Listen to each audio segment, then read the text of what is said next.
Ω μια κατσαρίδα.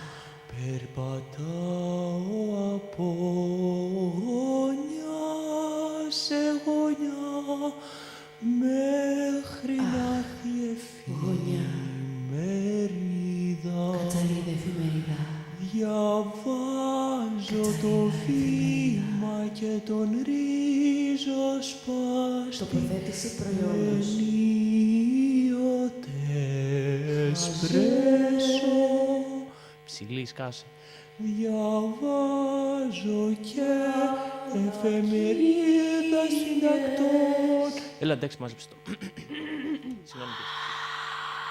Έχει έναν αέρα που βρωμάει, έχει σκόνη από την Αφρική και έρχονται και φτέδες και πουρέδες και διπλώνονται και γίνονται αναρχικοί.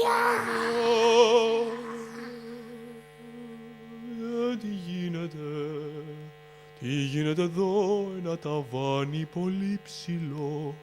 Βάζω τα γυαλιά μου, όχ τι συμβαίνει. Ξαφνικά πετάγομαι εγώ. Ω, τις αισίδες έχω ξαναδεί ποτέ στη ζωή μου. Εγώ είμαι ένα ξωτικό και βαριέμαι τη ζωή μου και όταν βλέπω τη Τι φάτσα εννοεί? σου τρελαίνομαι. Τι εννοείς μικρό ξωτικό?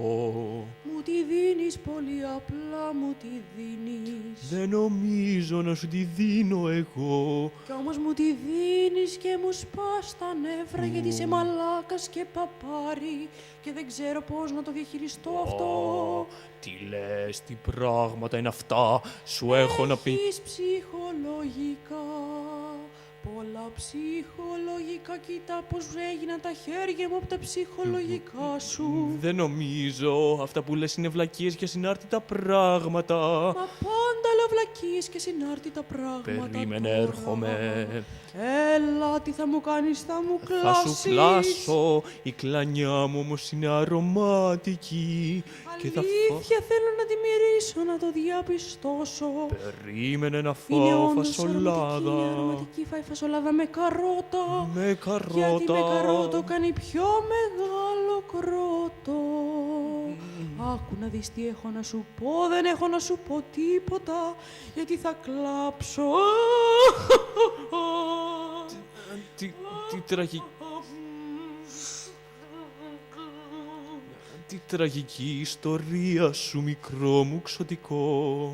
Με συμπονάς αλήθεια χάρη, που να σε πάρει ο χάρος χάρη και να πνιγείς σε ένα τάφρο. Περίμενε. Αμάν, κοίτα, κάτι ακούγεται πολύ δραματικό και εγώ θέλω να ψοφήσω γιατί είμαι ψόφιος και εσύ έρχεσαι και δεν είσαι ψόφιος και μου τη δίνεις τα νεύρα, γιατί μου τη δίνεις τα νεύρα, γιατί δεν ξέρω.